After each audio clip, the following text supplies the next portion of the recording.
Welcome to the Commentary Magazine Daily Podcast. Today is Wednesday, July 31st, 2024. I'm John Podhoretz, the editor of Commentary Magazine. With me, as always, executive editor Abe Greenwald. Hi, Abe. Hi, John. Senior editor Seth Mandel. Hi, Seth. Hi, John. Washington commentary columnist Matthew Continetti. Hi, Matt. Hi, John. And joining us today, the editor of the Washington Free Beacon, Eliana Johnson, co-host of the Ink Stained Wretches podcast. Hi, Eliana. Hi, John. Great to be with you. It's wonderful to be with you on this wonderful morning. Why is this a wonderful morning? Because last night we learned that one of the most evil men of the 20th and 21st centuries was killed in Iran. That's Ismail Haniyeh, the political leader of Hamas, one of the two key figures in the Hamas terrorist group, the other, of course, being operational battlefield commander Yahya Sinwar. This comes 12 hours after the elimination of the top military commander of Hezbollah in Beirut. Israel is making it very clear to Iran and its enemies that it knows where they are and that it will, if it chooses, strike almost with impunity wherever it needs to. A lot of people are already analogizing this, as I did, instantaneously upon hearing this. Not that Israel is a mob family in 1946, but that we have, just as we had Mo Green shot in the barbershop of the Park Sheraton Hotel, and Barzini shot in the revolving door coming out of an office building. We have the Israelis eliminating threats from all the five evil families, taking care of all business on the same day. Not all business, but basically pretty much, a sign. And so this is a remarkable development. It changes the geopolitical calculations. It must be putting the fear of Allah into everybody remaining in the leadership structure of Hamas. We are told that the Iranians are so angry that they are flying the red flag of revenge. Did you know that there was a red flag of revenge? The red flag of revenge. I think it should probably be more like a teal, maybe a maroon, but it's red. And so that is Iran's first response to Israel's activities. I'm going to mention one more thing, and then we're going to go to this. I turned on Matt's and my favorite morning entertainment, National Public Radio, NPR's morning edition, to hear, I believe, I don't even know the name of the guy who was the host, interviewing Trina Parsi of the Quincy Institute. Trina Parsi is the intellectual agent of influence for Iran in Washington. I'm not saying that he's paid by Iran, but he might as well be. And here's what he said, just to give you the flavor of how the mainstream media decided to go with this in the first. Very destabilizing moment.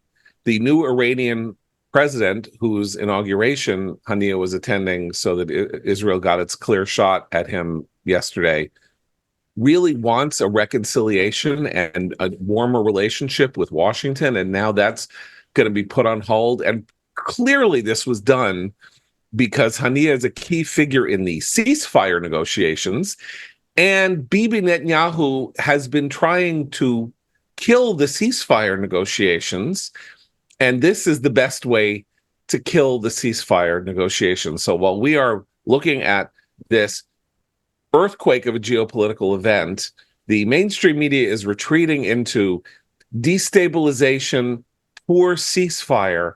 That poor ceasefire, like, nobody respects it. Nobody wants it. It's not like there haven't been 11 or 12 ceasefire proposals from the Israelis that Hamas has rejected. I don't even know why I'm even arguing at this point. It is a humiliation and an embarrassment for NPR to have had on a Iranian regime apologist to talk about this rather than a terrorism expert. But I think it gives you a sense of the tenor and maybe some kind of weird sense of the ideological roadmap of the next 97 days before the election to be decided between Kamala Harris and Donald Trump, because stuff is going to go down. And the media are running blocking tackle for her and for their own discredited views on a lot of these matters. And I'm not sure the American people are not going to start going, hey, whoa, wait a minute. Like, aren't we happy that the head of Hamas has been killed? We don't like Hamas. 80% of Americans oppose Hamas. That's the end of my rant. We're happy here. We are happy. At the John, Commentary Podcast. The red flag of revenge is what flies outside the Free Beacon office. So some of us are familiar with that flag. I'm sorry, but that's fine, because you the revenge that you take is against people who, like, are Yes, it's a against free speech. righteous revenge. The yes. righteous revenge. I'm not sure. I think red is a little too obvious. I think you want to go a little subtler, with your color palette. But nonetheless, I'm glad to hear that there's a good red flag of revenge to go up against. Can I just say something directly related to the point you made about the mainstream media and escalation and stability?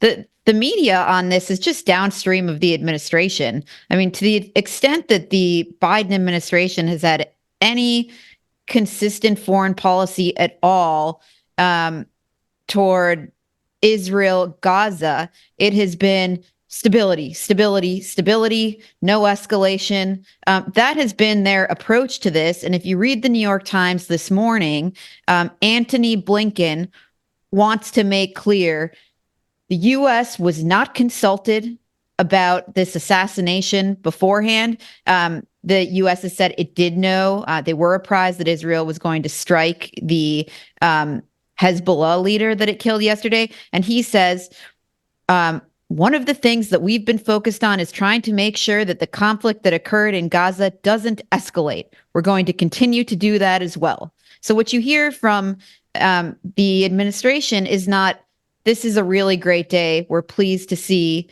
the leader of Hamas knocked off, but it's please no escalation. And that is just not because of that posture, there will be escalation. Right. I mean, it's a failed strategy. It was echoed by Secretary of Defense Lloyd Austin, who's in the Pacific. Kamala Harris, responding to the attack on the Hezbollah commander Shukra in Beirut yesterday, said basically the same thing. She said Israel has a right to defend itself, but there's always the but. We're working for a diplomatic solution. And as Eliana points out, they've been working for a diplomatic solution for months with Amos Hochstein, the envoy who's supposed to be leading this diplomatic effort to get Hezbollah to withdraw to a certain geographic line, which Hezbollah refuses to do. And the diplomacy has led to no real resolution to this issue. And so the administration looks silly, if not actually dangerous in their response to these events. We need to talk about Fuad Shakir, the Hezbollah commander.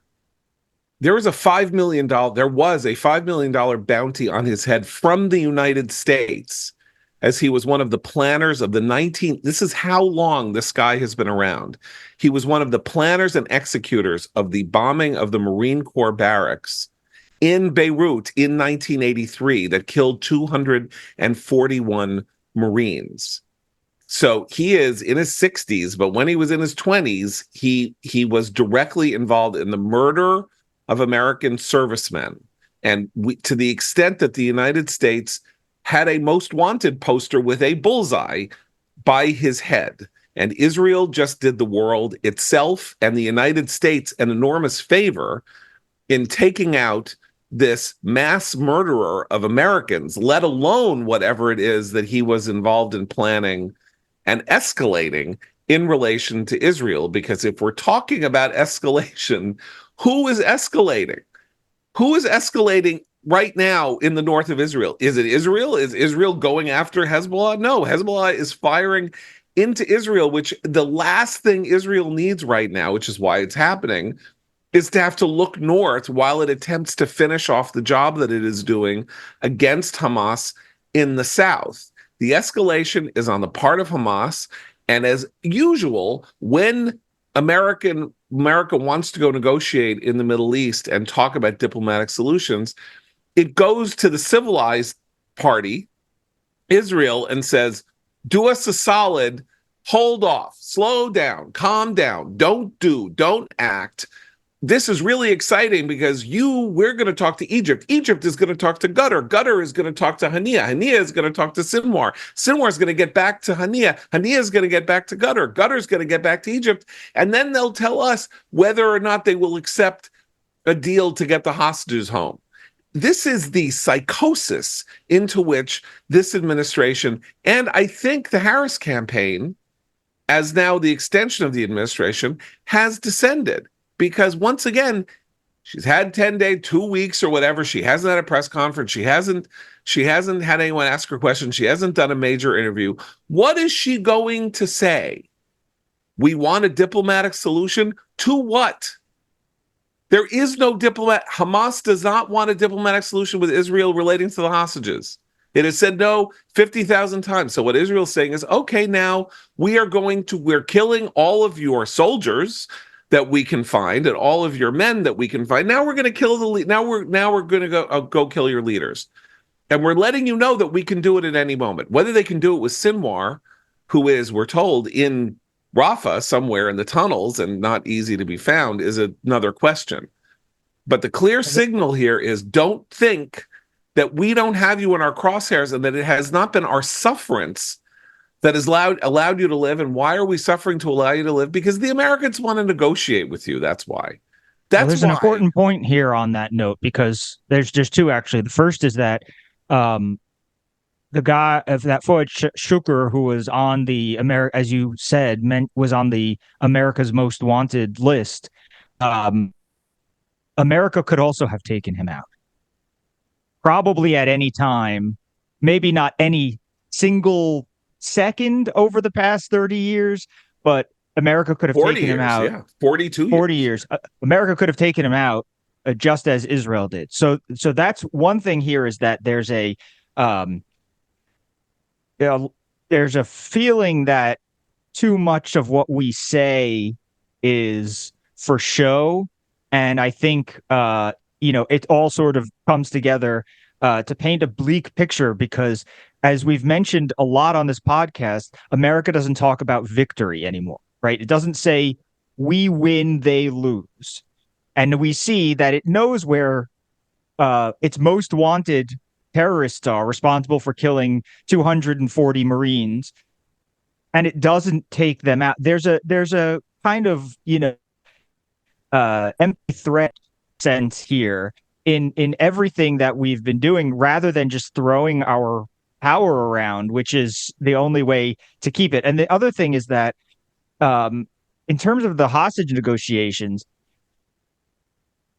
I think what Bibi is also thinking is that the American administration has taken a turn toward accepting the survival of Hamas. So Israel is going to make it so that is statistically impossible, essentially. If there's no one left in Hamas except Yahya Sinwar, there's no. But it's an insurance policy. It's the tide has turned, and the official American position now from President Biden to his chosen successor, Kamala Harris, is Hamas can stay. And Israel knows that if it's going to be facing, now there's a 50-50 chance that it's looking at 4 years of this policy rather than 4 years of Trump saying things like, well, just blow his head off, or whatever Trump says to intel officials, that they are going to have to prepare the ground for being able to manage the pressure that comes from the West. And that means defanging Hamas as much as is humanly possible. We talk a lot about strategic concepts in foreign policy, détente, containment, rollback. The strategic concept of the Biden administration is do not escalate. It's the same message that they've been sending to Ukraine for the duration of the war. Don't escalate Ukraine. Don't respond in a way that could anger Russia. And it's the same thing they've been telling Israel. Don't escalate Israel. Don't do anything that could lead to a wider war. Well, in both cases, the war has widened. You're telling Ukraine for years, don't escalate. We're not going to give you these weapons. You can't use these weapons within certain distances. And then inevitably, a few months later, the administration concedes, okay, you can do that. You can do that. We'll loosen the restrictions, and the war goes on. And in Israel, don't respond, Israel. What happens? Well, Iran launches the first direct attack in its history on the Jewish state. And again, the message from the administration is, well, Israel, you can respond. Take the win. Take the win. Take the win. Don't do anything, shoot that one rocket to take out the radar installation that you did, but take the win. Don't do anything else. And this is the same thing we're hearing this morning after these remarkable counterterrorism victories. Don't do anything that might get this out of control. The situation is out of control. It's out of control with the Houthis. It's out of control with Hezbollah. You're still fighting in Gaza, where things seem to be going pretty well. And Iran is still there. So for once, you would think that the administration might want to revisit its strategic concept. But like Seth says, if anything, we could have another at least 4 years of it. What's incredible... Sorry, go ahead, Abe. I was just going to, what's incredible is, if you look at both cases, Ukraine and Israel, is how well they've done while we keep stalling them, tying their hands, which shows that if we just committed to what they actually need, they would be doing really well. They would be doing great. In Israel's case, they'd be done with Gaza. And the thing about this is, I was in Ukraine and Israel a month ago or so. They know this. They feel our allies completely understand what's happening here, much more so than the Americans, who are the intended consumers of these "don't escalate" messages, and they are not snowed by Democrats saying the right things, or saying things that approach the right things and then not doing anything. And which leads me to believe their enemies and our enemies are fully aware of what's happening here too, are also better readers of administration statements about not escalating. They understand how out of the game the U.S. is at this point. Matt, I think you've hit on something really deep and much larger, a much richer and larger subject than just what you spelled out.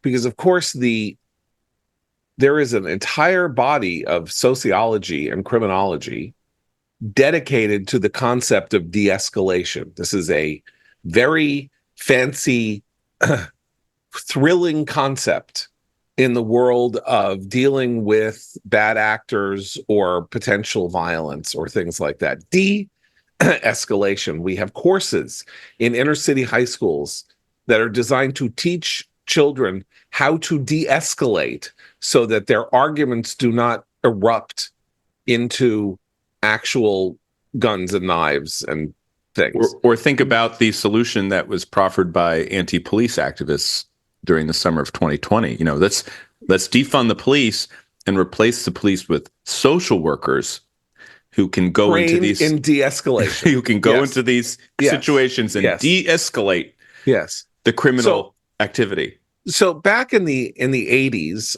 when the Cold War was certainly not at its height, but when we had an administration that believed in a certain level of confrontation with the Soviet Union rather than accommodation. At Harvard, there was a famous professor named Roger Fisher, and Roger Fisher was a negotiation specialist, and he wrote a famous book that sold millions of copies called Getting to Yes. And the whole idea was, if we could just sit at a table, we'll just sit at, and everybody can win. You give him a little bit, you give her a little bit, you give them a little bit. And so the problem is that what we don't understand is that everybody has interests, everybody has wants and needs, and so if you can sort of figure out how to reward everybody a little bit, and then everyone else will understand they have to get a little taken away from them.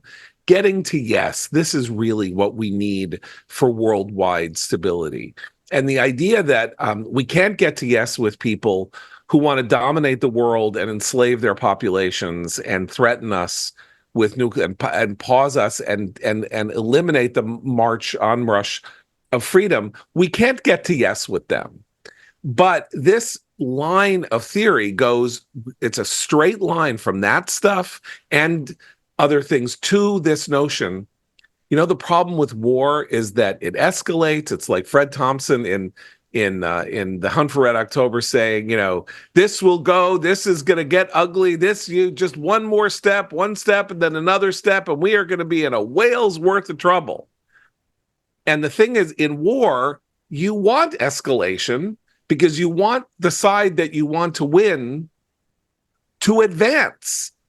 You want the side to win, to score victories, and that those victories then lead to more victories, and they escalate, and the escalation leads to the end of the conflict faster. Or escalation can lead to the reestablishment of deterrence, which is exactly what Israel is trying to do right now by taking out these top leaders in the terrorist organizations. Right. Say, don't stop. We're going to kill you. You Hezbollah successors of we're going to kill you too. So you know what? Stand down. By the way, we can kill you anytime we want. So just a historical stand the note, hell down. Prior to the invasion of Rafah, if you recall, what was the administration saying? It was saying, well, Israel needs to take a more, light touch approach. It needs to go in on counterterrorism strikes to take out the Hamas leaders. And well, it turns out Israel can do both. Israel can go into Rafah and begin to unearth and destroy the Hamas infrastructure that's underground, and it can take out the terror leaders. But when it does take out the terror leaders, what does the administration say? Well, let's not let things get out of hand here. Let's not forget diplomacy. So Israel can't win, whatever it does. Right. Which, by the way, I think gets to Abe's point about what Israel knows and what Ukraine has learned and what next steps over the next decade some of these actors are going to have to take if the policy supported by the United States goes sideways. In the case of Ukraine, that could be either Trump or Harris. In the case of Israel, it's probably Harris. So you have people that I find myself jaw dropped saying to me things like, Israel is really going to have to invest billions of dollars in a homegrown munitions and weapons building industry for itself, because it needs to prepare for the moment when it can no longer rely on America, not only just to provide it aid, but America could cut off arms sales that are just simply arms sales, that where Israel, generally speaking, in the world of competitive advantage, Israel would not build a homegrown munitions industry because it can get the weapons from the United States more cheaply. And therefore, it's like a form of protectionism. It's stupid. Like, this isn't economically a sound idea. But if it needs to survive in this dangerous neighborhood, that's sort of where we're heading. And that's another thing about the next 97 days. We are going to get very clear signals, though she's going to try to muddy them, from Kamala Harris about how she is going to react in the Middle East and toward these acts of destabilization if she is president of the United States. And so far, not only because of what she said before the war and during the war as vice president, but in the little teeny-weeny bits of things she is saying while she's not talking to anybody about this, the signs are not good. I mean, if you read between the lines, Israel has the right to defend herself, but that just means that could just mean Iron Dome, right, to defend herself. We will give you all the little missiles that you need to shoot down missiles when they're fired at you from Gaza. That's what David Lammy said. I wrote about this last night, but David Lammy is the new British foreign minister. Yeah, the British foreign secretary just came back from a trip to Israel, and everybody made clear that he was probably going to approve not a total not a total halt to all arms sales to Israel from the UK, but for offensive weapons. And he he in Parliament explained this by saying Israel is in a very tough neighborhood. Hamas, Hezbollah, people who want to destroy it or are actively trying to destroy it. Therefore, it wouldn't make sense to suspend all arms because Israel needs what it needs to survive. Now, the UK is not a state supplier of those arms to Israel, so there's not much material we're talking about here. But what the UK does is it has weapons dealers and manufacturers. They get licenses to then sell to Israel or Israeli companies or whatever. It's not the same as having a state supplier the way the United States is. But his point was that Israel needs what it needs to survive. It needs, but maybe doesn't need all those offensive weapons. And then there was a report in the BBC yesterday that they've delayed making this decision because they're having trouble sorting out what are solely offensive weapons. There's no such and thing. what are solely defensive a weapon weapons is a weapon. at a time when you are at war on two fronts. We went through this with Ukraine during the Obama administration after the initial annexation of Crimea in 2014, and the Obama administration was sending, meal kits and throw pillows, and that was how they were supporting Ukraine because you didn't want to send any weapons that might actually kill Russians. That'd be too much. So that Biden, of course, prior to the 2022 invasion, remember he said, well, our response will depend on whether it's a minor incursion or not. And what happened when the invasion happened in February of 2022, the first reaction from the administration was to tell Zelensky, hey, do you want us to get you out of there, out of Kyiv, maybe out of Ukraine? And Zelensky famously said, I don't need a ride, I need ammunition. And that that forced the administration into a position where, okay, well, we're going to supply you. But again, we're going to supply you with an eye toward de-escalation. You don't want to get out of hand here. Well, at some point, can we also talk for a few minutes about the significance of the Haniyeh assassination happening in Iran? Yeah, please. It's really striking, I think, that this happened in Iran while he was attending the inauguration of the new Iranian president. And I think a really powerful message sent from Israel to Iran that our sights are now set on you. Of course, Hamas and Hezbollah are Iranian proxies, but there is a powerful lobby on the right in Israel. The Beacon ran an interesting interview a couple of weeks ago with the former defense minister, Avigdor Lieberman, who has argued that Israel is basically wasting its time fighting Iranian proxies and needs to, right now, begin to make Iran pay costs for this. And the way I read this was, I think when we learn the details of what it took to carry out this assassination on enemy territory in Iran will be extraordinary. But also, the message it sent was, we're capable of doing this, and the next step is Iran. Not de-escalation. I mean, you would hate to be a life insurance salesman for Iranian nuclear scientists because this exactly, and there were tons of other dignitaries and leaders assembled for the capture of the nuclear archive, right? In 18, I think. 18, yeah. So we clearly, Israel has ways of penetrating the Iranian intelligence and defense networks. And this was another example. It seems to be the early reporting as we record this on Wednesday morning is that there was some type of missile, perhaps a drone.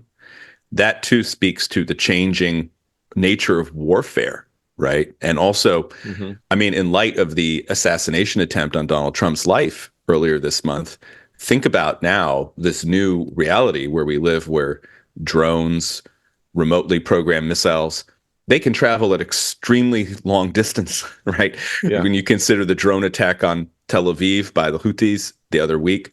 So we're in this new Even world. amateur ones, Matt. There was that one. Right. I forget what year, but somebody flew a drone to take a picture of Angela Merkel, right, Mhm. in a public setting Mhm. when Well, she a was drone was speaking, flown and somebody onto the said, White House. "Oh my God, that could have been." Yeah, You know, but that's a drone major was security flown lapse. in onto White House grounds, Right. Yeah. Yeah. like 3 or 4 years ago. Now, by the way, this is an important note that you make about the Israel's reach into Iran, because this is the 4th assassination inside Iran by Israel. Now, these are not events that Israel has taken formal credit for, but yeah, there are three nuclear scientists and a leading officer in the IRGC, the Iranian Revolutionary Guard Corps. So this is number 4 since 2020. Yeah. So if the meta message is we don't exactly have free run of your territory, but we have you penetrated. We have you penetrated so well that we can pick people off on the side of the road if we have to. And we're ballsy enough so that we'll do it when you're having some kind of a wackadoodle international celebration of your fixed election that you are staging for the benefit of God knows who. And we'll do what we have to do, as long as we are not obviously sort of restrained by the United States, let's say. Anyway, it's a very telling moment and telling domestically, because once again, here we are, however many days we are into the Harris presidential bid. She has yet to give an interview. She has yet to give a press conference. She makes these 5-second statements. She sends out her boys to say things like, "I'm not for fracking anymore," so that no one can say, John, "Gee, what changed your you mind?" want substance here when she is giving the country the Megan Thee Stallion Kamala Harris security team, which was unveiled at the rally. Listen, if Megan Thee Stallion you want ended up as substance, and she has not vibes. rulings on the Middle East. Yeah, but I'm saying if Megan Thee You're telling Stallion me, were our Iran, defense you're telling me minister, our enemies don't fear the brat? I'm saying if Megan Thee Stallion were our defense secretary, I think the world should be properly affrighted. I am not entirely I opposed. think America would to be the properly idea. afraid. I'm not entirely opposed to Megan Thee Stallion standing there doing her routine, because she is a formidable physical presence, shall we say. But let's talk about Kamala Harris now, because we now have polling, morning consult polling. If you want to believe the polling of the last 2 days, Kamala Harris is going to win 82 states. She's now up 27,000 points in Michigan. Okay, she's up 11 in Michigan. Trump was up 5 in Michigan 3 weeks ago. She's now up. Okay, I'm just saying that, and I'm reading my favorite political morning newsletters, and there is a tone of kind of, I'm not saying giddiness, because some of the ones that are sort of ideologically in line with Harris are giddy, but there is a tone of reckless enthusiasm that I kind of thought cold-eyed, hard-bitten, shoe leather reporters who have been everywhere and seen it all and done it all. Oh my God, John. Where's the shoe leather, Eliana? Where have you been? Did you live through Obama? Because like another coronation, okay? Like Politico, there's so many examples, but we lived through this before. Well, we lived through this the in headline just came 2008. across the transom. We all know the headline reads that Kamala Harris loves to cook. Oh, the yeah, titles, the LA Times piece. But the titles of her cookbooks may surprise you. Oh, and the LA Times had a piece about how it literally interviewed people who said she's a cook and her taste in restaurants is swaying their votes. Yeah. But Politico had a piece. Well, that's always yesterday. true. Let's be fair. Hold on. George W. Bush loved the Peking Garden Inn in Seven Corners in Arlington. Still couldn't there. get it, and it's great. It was great anyway. And you couldn't get in. And Obama loved Five Guys burgers, and now there are Five Guys burgers all over the world. So the restaurant effect of leading politicians is a long-standing one, and I don't think that we should gainsay Harris's efforts to help this critically important retail community. However, if Okay, can we move on talk from the about this restaurants, from Politico piece for a cookbooks- second? Yeah, please. Amazing piece where the headline is Kamala Harris collapsed in 2020. Here's how to avoid a repeat. And it literally goes step by step. Straighten out the org chart. Don't overthink it. Consistency of message. I didn't actually realize that reporters were in the business of writing strategy memos for campaigns. And in the piece, it calls her a once in a generation political talent. So, I mean, I hope that's the case, but it was absolutely amazing. And that's just one example of 20 that you could pull out. It was literally a how-to for her to win the election. Don't suck so much like you did in 2019. And then change all your positions. Yeah. And they're doing it for her. So a different Politico reporter writes about her fracking thing the day before. And the headline is Kamala Harris vows not to ban fracking in the face of Trump's lies about her record. And they do not quote Kamala her Harris vows to ban fracking, which are on video. Can I just take us back though to when we've been through this with Kamala before, Yes. when she ran for president a few years ago. Does everyone remember when reporters went shopping in South Carolina, I think it was? Oh yeah. With Kamala Harris, and they helped her try on outfit, a sort of her Converse jacket, shoes, that bright sparkling sequins, the jacket, the great sequin jacket, right? The Technicolor dream coat.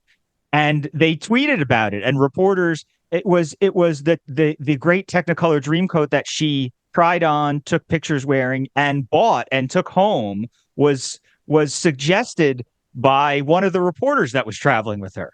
One of the reporters said, and that's an important point, though. I thought, this would look good on you. Yeah, because you're right. When she did start off in 2019, there was a very similar explosion of enthusiasm. Yeah.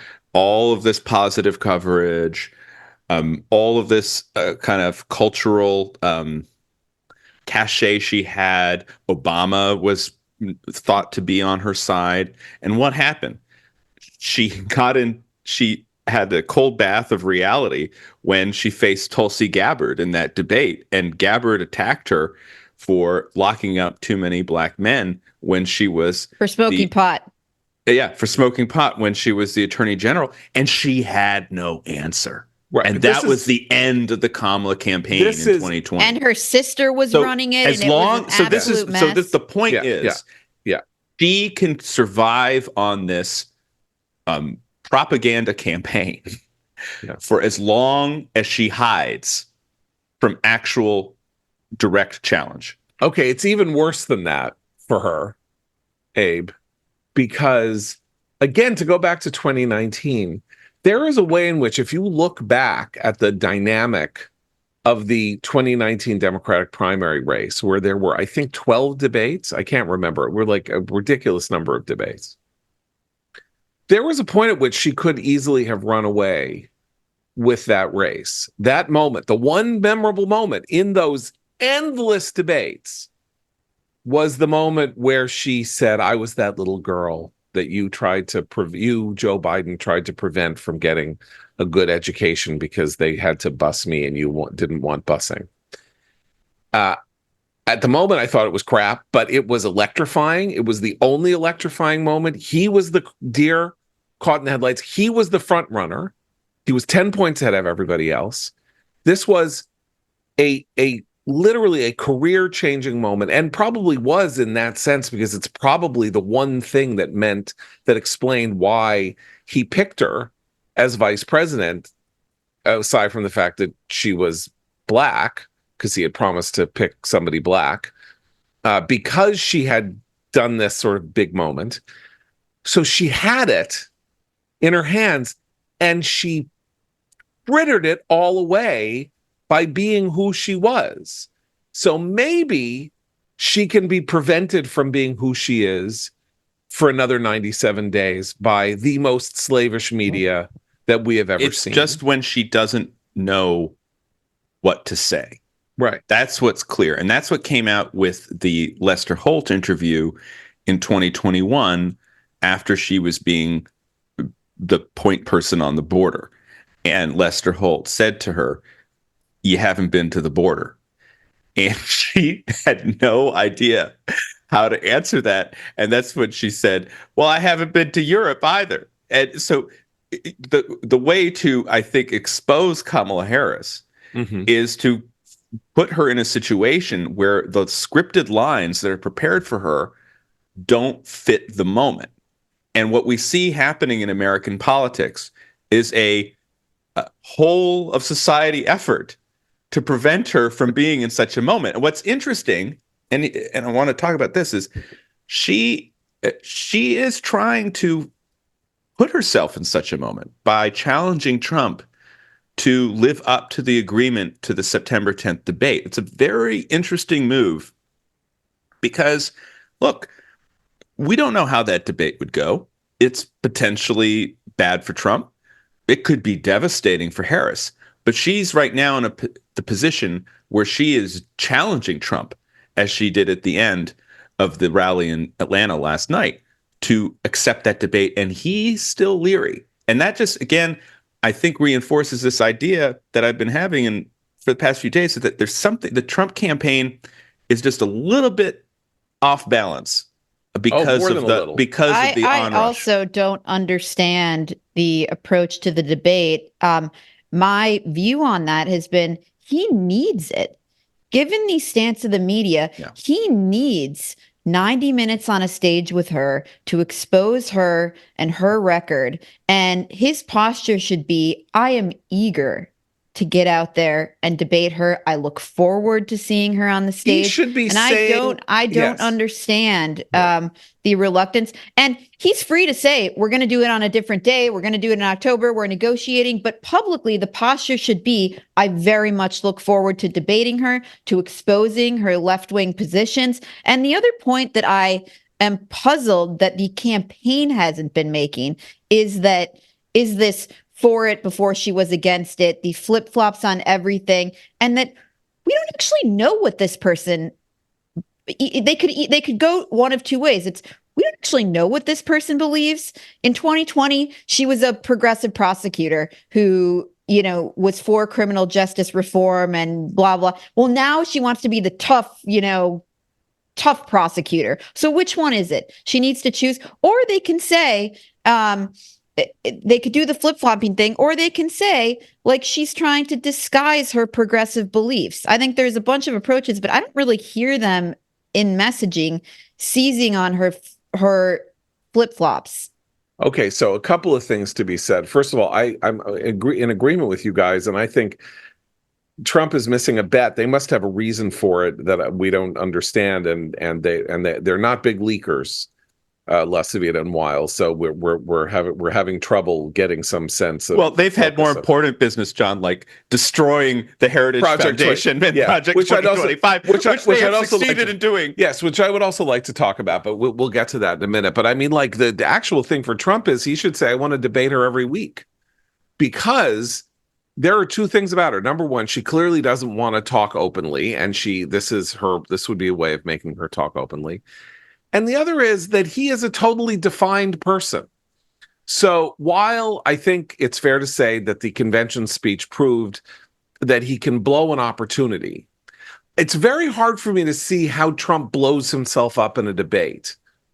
Maybe he can blow an opportunity in a debate. Like he can have a bad debate, I suppose. But there's almost nothing that she can say to his face that hasn't been said to his face or that hasn't been said about him. If he's too ugly toward her, it could be bad. Okay. I don't disagree with you, but the more it is head to head, between him and her, the more he normalizes himself and the more he puts her on the spot, because she's the new. And as Eliana says, it's his only way of speaking unmediated. That's what's so bizarre about this situation is for the first time since 2015, we're living in a news environment where Donald Trump is not the main story. Right. And now the main story is Kamala Harris. And I think Mark Halperin made a very good point in his morning newsletter today, where he said, everyone had been under the impression that the way for Democrats to win in 2024 was to make the election about Trump. But what we're seeing is that actually the way that they've gotten into this good situation in 2024 is by making the election about someone else, about Kamala Harris, by falling in love with Harris. That's unified the party. It's made it more enthusiastic, and it's made them more competitive in the polls, even if that morning consult poll of the swing states is a little bit too good to be believed. Now, by the way, two things because of the sugar high need to be pointed out. I'm looking here at the Real Clear Politics average, and Trump is still up by 2. Like, it's not like Harris has had 2 weeks, and there are 2 polls out of 11 that show her up by 1. Every other poll still has Trump up. Now, again, this week could change all that. She's going to name Josh Shapiro. I mean, I don't know why she doesn't do it today, since she's already said, I'm having a rally with my vice president. She's going to Houston today. She's going to speak at the funeral for Sheila Jackson Lee. She's going to address another historically Black sorority. And so that's going to be another news cycle that's positive for her. So she wants to extend this out until next Monday, I think, which she'll make the pick. And then they're going to begin a tour together on Tuesday. Right. This is the big Clinton Gore playbook. You make your pick, also, and then you go and you get on a bus, and you're on a bus. She makes and you're riding. It official. Remember that there's going to be at least one day of the whining from progressives, and so while that's not going to stop her, as I wrote yesterday, that's not going to stop her in the election. And in fact, she would be smart to pick Josh Shapiro. She's on net. There's going to be a 1-day break from the unity vibes. And the longer she can postpone the 1-day break from Democrats group hug, that's I know, but I agree. Well, no matter who it is, the story will not be her for that one day, right? So that's the danger. But the complaint, there's a specific complaint we know we're going to hear, and we know what quarters we're going to hear it from, and we know that it's going to get a hearing if it's Josh Shapiro. So I think, by the way, so the reason that I thought that Shapiro couldn't be picked, which is his Zionism and his in a party. I agree with you, John. I'm still very, but if she picks Shapiro, and if this is her weird potential Sister Soldier moment with Shapiro, just follow me for a second, which is that she's bad on Israel. She's going to be bad on Israel. I'm sorry. There's no way, 2 ways about it. And people need to, batten down the hatches. Not good is coming from her. However, saying you hate anti-Semitism, that's a gimme in the internet. That's not a problem. Saying anti-Semitism is bad and we have no place for hate in our country and all this. So if she picks Shapiro, and if lunatics on the left, if the DSA, Democratic Socialists, actually say anti-Semitic stuff, she can stand up and say, I will not allow in this country this kind of talk about the person that I have chosen to be my vice presidential nominee. This is a country we respect freedom of religion. He's a religious blah blah blah blah blah blah. And as I am horrified as the wife of a Jew, I've chosen a Jew. Blah, and then she can take a shot at the DSA that is not about policy. It's solely about identity politics, in which she says something nice about Jewish people, which might help her a little bit. That's my one possible jujitsu. Yeah, the problem is for Kamala Harris is unable to condemn anti-Semitism without also in the same sentence condemning Islamophobia and every other kind of hate. So she has to kind of thin the concept of anti-Semitism by equating it with Islamophobia, which, and then everything else, every other type of animus. So that's a very impassioned speech you just delivered, John, but I find it hard to believe it could ever come from Kamala Harris. That's why I'm here to announce that I will Are be you the running vice for the presidential nominee You've been of chosen. the Democratic Party. Because, like Politico, I am here to give Kamala Harris advice on how to get herself elected. Well, I but do also not it, think- it guarantees Guys, the give me media a second. will step in. Give me a Yeah. second. Give me a second. Look, Boll and Branch, our friends at Boll and Branch, it's getting really hot here in New York. It's going to be in the 90s. And, you know, if you're lying under those heavy sheets that don't breathe and are like heating you up at night and making you toss and turn, go to Boll and Branch. It's here to help you never sleep hot again with sheets that are woven to allow airflow and feel good and crisp to the touch. Perfect for sleepers who run hot and any human being who has to live through some of the heat waves that we've had so far. It has amazing options for hot sleepers. Choose from 100% organic percale that's made with a naturally cooling weave, or their linen made from European flax to be light, airy, and softer than soft. They're made with 100% organic cotton using the highest quality threads on earth. They come in 10 versatile colors and all sizes from twin up to California king. So, Boll and Branch sheets, loved by millions of sleepers. They fit the deepest of mattresses and are labeled with top and bottom tags, so making your bed is easier than ever. And they got that 30-night worry-free guarantee with free shipping and returns on all U.S. orders.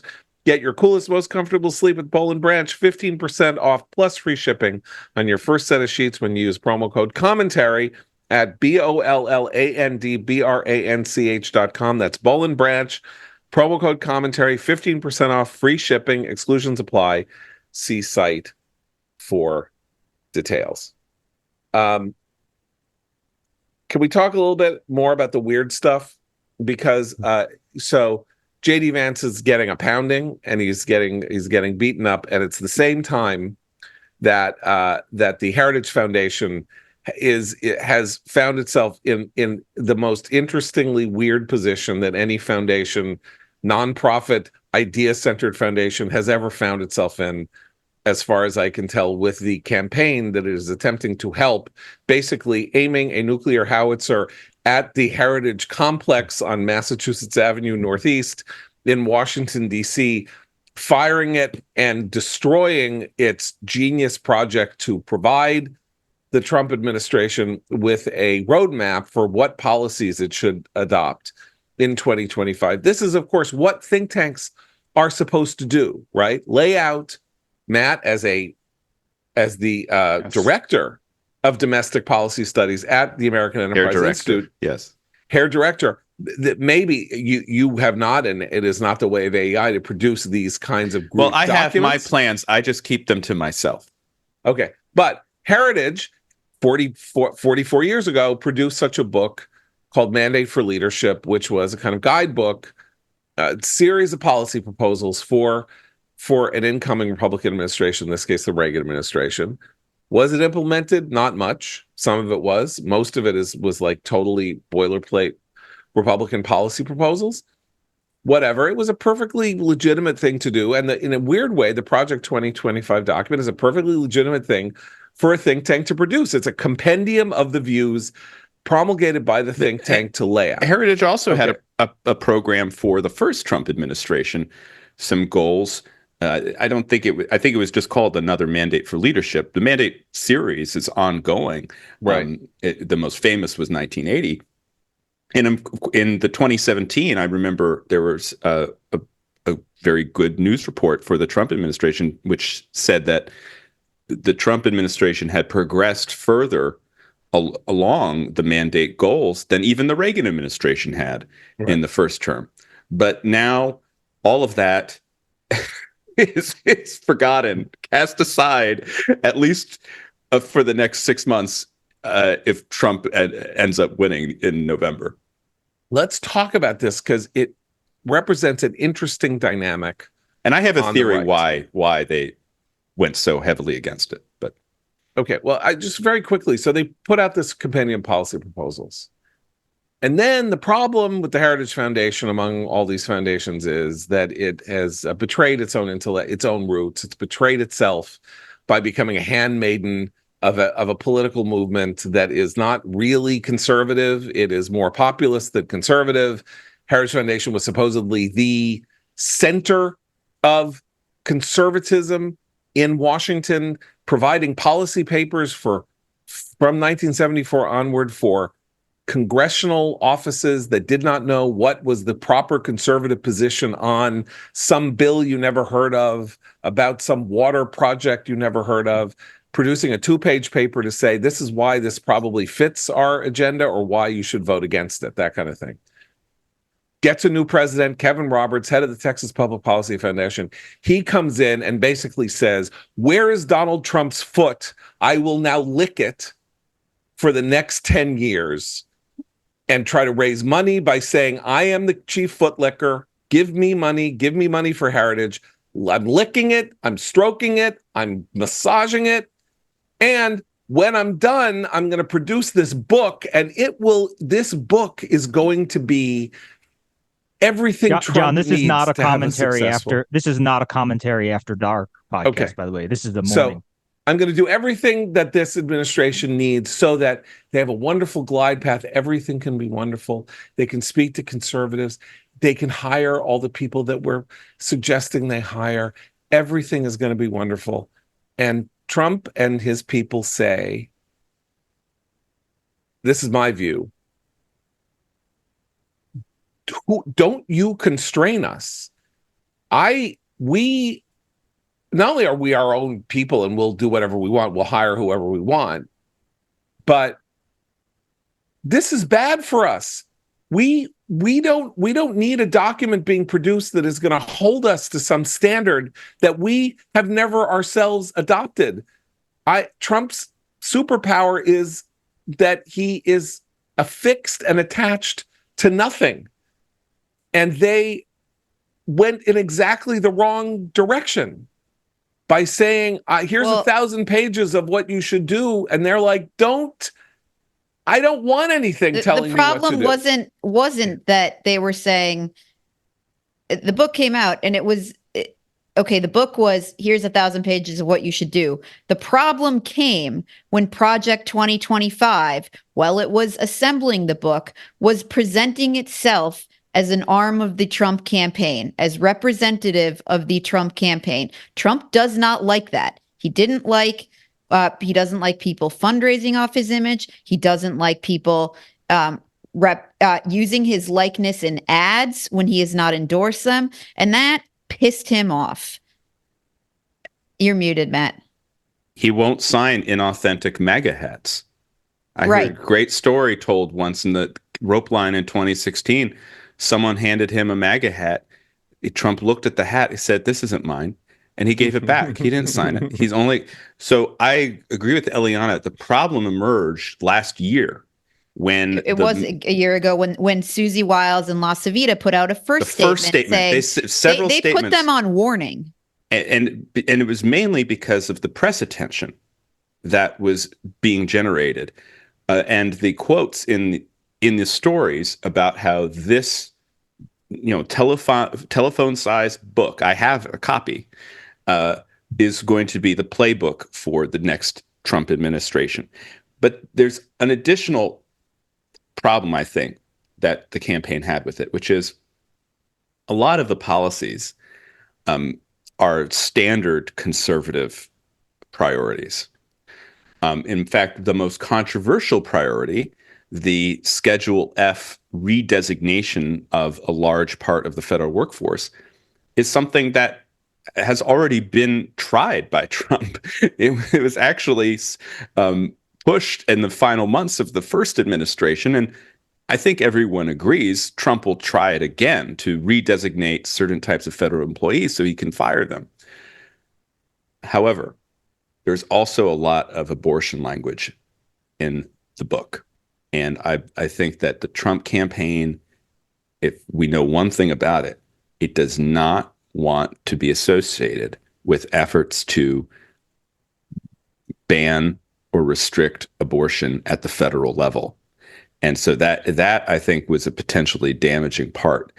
And it explains why the campaign felt that it was taking a lot of fire from its association, and why probably Trump, a couple of weeks ago himself at a campaign rally said that he didn't know anything about it and didn't want anything to do with it. So it's a combination of factors, but a pretty remarkable development where you see this campaign just throw aside its crucial allies. Yeah. Look, this shows, as you would say, it's one of your major points, Matt, the transformation of the Republican Party. In 2016, Trump needed conservative organizations like Heritage, like the Federalist Society, like others, to, as we say in Jewish law, kosher him to say he was okay, to say he was trusted, he would pick good judges, he would be okay on abortion, he would do good things in good places, because he had so little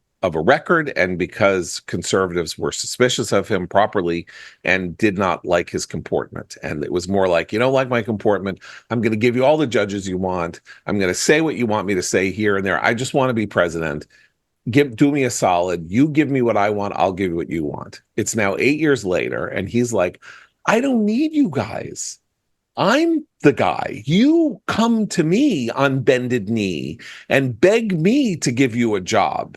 I'm not going to you to ask you whom to hire. You'll be lucky if I let you shine my shoes.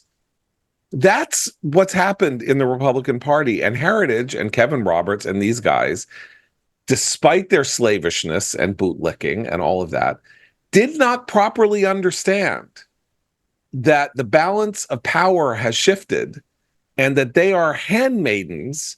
They are not intellectual leaders, because there is no such thing as intellectual leadership in Trump world. That is not what it's about. It's about something else. And they got caught in a false understanding based on a previous set of experiences with him that are no longer operative. That's what I think. All right. I think we've run long, and so we're going to forego recommends, except watch Evil on Paramount Plus. It's coming to an end. There are only 2 more episodes, 4 seasons. It's first 3 seasons are on Netflix. It's one of the greatest television shows ever. Most original show. Love it. And it's actually looks like they're going to land the plane, even though they would like more seasons, with actually bringing the plot full circle from where it started. May I make a brief recommendation as well, since I'm about to go on a trip? I had time to catch up on a lot of movies, and also the stack of Blu-rays that I'm always trying to get through over last weekend. And I finally watched the Powell Pressburger masterpiece, The Red Shoes, for the first time. And if you ever have a chance to watch The Red Shoes, I highly, highly recommend it. It's their take, the famous British directors, their take on the Hans Christian Andersen fable of the ballet dancer who puts on the red shoes and can never take them off, can't stop dancing. And it is just a remarkable portrait of artistic genius and a love triangle, and absolutely mesmerizing. So that's my recommendation for the week. A classic, The Red Shoes by Powell and Pressburger. Wow. I mean, so now we've made 2 recommendations, and that came so out of left field. I mean, I have a stack. I have my stack of Blu-rays. I pick one up, I put it on, my continuing film education. And that was of the 6 movies I watched over the weekend. Well, it was a bachelor weekend. Okay. Of the 6 movies, that was the one that really just blew me away. Really, really must see. So for New Yorkers, interested in nostalgia, I remember seeing The Red Shoes at the Carnegie Hall Cinema when I was like 14 years old, and being blown away by it. Similarly, they also made David Mamet's favorite movie ever. The #1 movie in David Mamet's repertoire, The Life and Death of Colonel Blimp, is a Powell Pressburger movie. And if you ever see it, the idea that David Mamet, the author of Glengarry Glen Ross's favorite movie, is The Life and Death of Colonel Blimp, will be one of the most jaw-dropping contrasts that you could ever possibly imagine. Anyway, Eliana Johnson, thank you so much for joining us. As ever, everybody. Tomorrow or Friday, you will be able to listen to Ink Stain Riches with Eliana and our friend Chris Starwalt. going through what's right and wrong with the American media, except nothing is right. So I hope you don't have anything that you say is right this week, because everything is wrong. It's never Very me wrong. saying anything's right, for the record, John. Well, that- no, that's- that- no that is absolutely true. spoilers. No spoilers. Yeah, okay, well, I don't know. Maybe a good story will come out later today that you can praise, but I hope not. Anyway, for Abe and Matt and Seth, I'm John Podhoretz. Keep the candle burning.